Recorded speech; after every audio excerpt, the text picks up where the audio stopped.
Alright, let me start this video with this.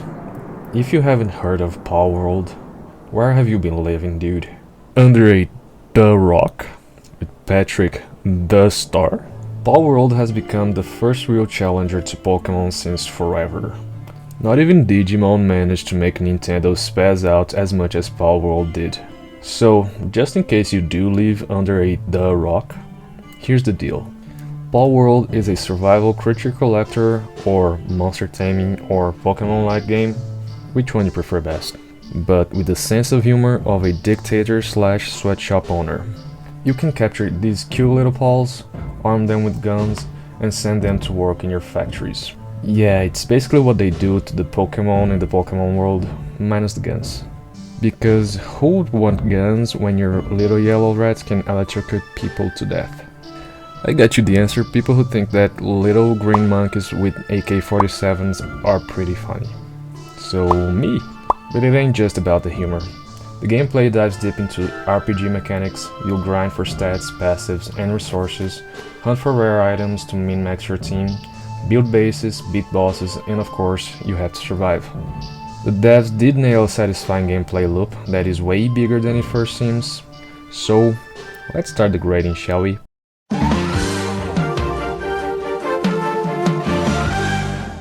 As I mentioned earlier, Palworld is a survival game with RPG elements and real-time combat.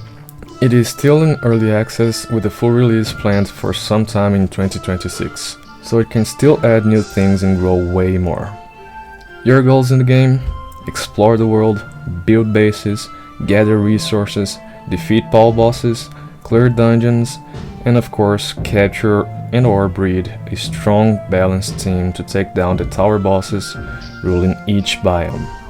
Meanwhile, the devs are pushing constant updates, bug fixes, quality of life improvements, new content, and collaborations. Everything while you play something that isn't even finished. Pocket Pair's passion for this project really shows.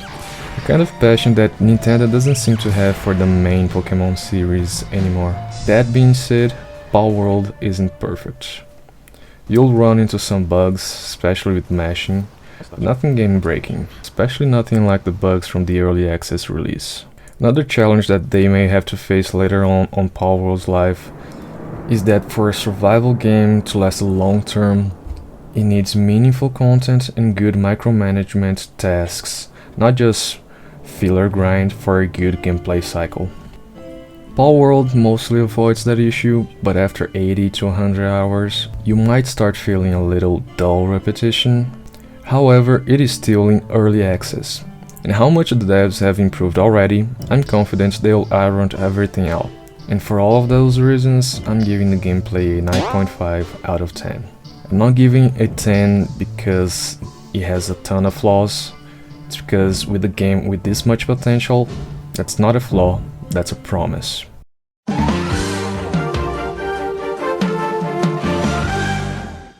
Okay, now let's talk about creature design.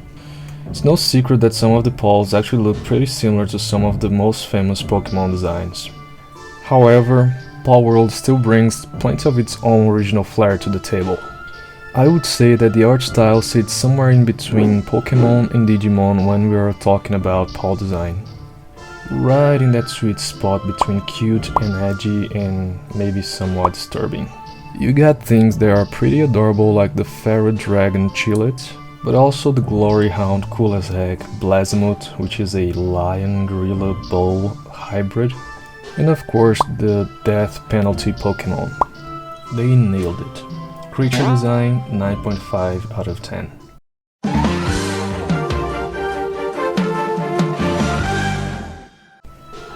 The world. The world feels both wild and charming. Dotted with villages, camps, towers, caves, bases. There are a lot of shit to explore. There are even some hidden bosses that they put in caves with hard to find entrances. But as a survival fan, I kinda wish there were more secret spots for creative base building. I love to build myself a Helm's Deep base with a cave as my basement, and that's pretty much the only complaint that I have about the world. It doesn't feel like it has a lot of interactive building using the landscape, but I tell you what, the landscapes are pretty, the art style is pretty great, but the world design doesn't feel like it's the main focus of the game. So the grade for the world design is 8 out of 10. Great, but not groundbreaking.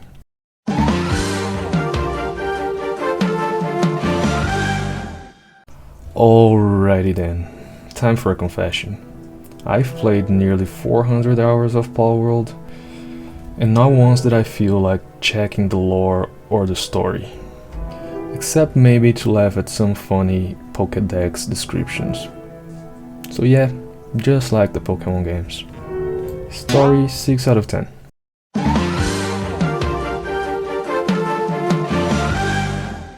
Now, when it comes to creativity, Palworld deserves some serious credit. Look, I know all about the Pokemon debacle, but I believe that everything that is created deserves to improve. And Palworld took the Pokemon formula and just, with its creativity, improved the heck out of it.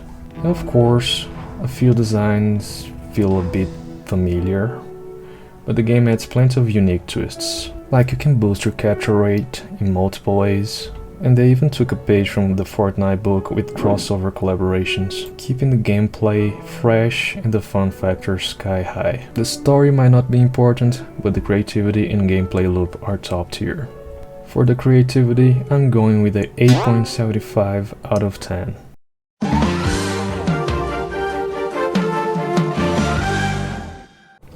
The balance feels solid overall, but of course, like most survival games, if you know what you're doing, you can speed up ahead in progression pretty damn fast. However, the main issue as of right now are the tower bosses, your main milestones. They have a pretty steep difficulty curve between the first 5 and the 2 added later. Now, challenging bosses aren't bad.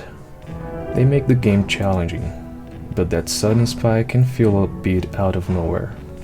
Still, I chose Pocket Pair will smooth that out before the release. Balance, 8 out of 10.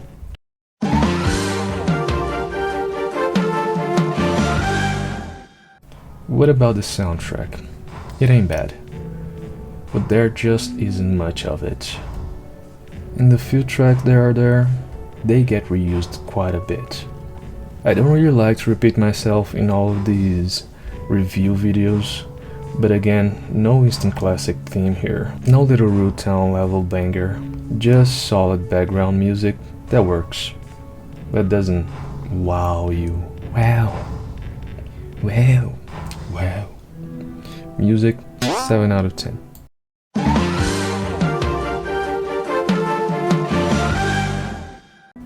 Alright, time for the final score. Overall, the math would come out an 8.1 out of 10, but there's the thing, this might be the best creature collector experience that I ever had. Pocket Pair is clearly passionate about this game, and they're putting in real effort to make it something special. So, with that in mind, I'm bumping it up to a well-deserved 9 out of 10. It isn't perfect, but it is one of the most promising and entertaining games in the genre, if not the most. And honestly, with this early access, I can't wait to see what the full release will look like. And for the tier list, this one is our first S tier. Right now I consider it at the lower S tier, but as the release comes out, I suspect it might lead the S tier category. And that is all, folks. Thank you guys for watching, and bye bye!